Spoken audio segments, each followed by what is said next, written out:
บายดีสบายดีข้าง มาลินชมบรรยากาศถ่ายเขื่อนน้ำเตือนสอง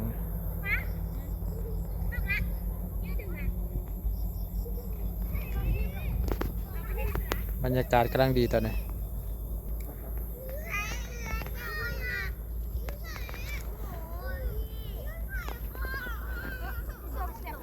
ี้อยากมันมืดแน่ละ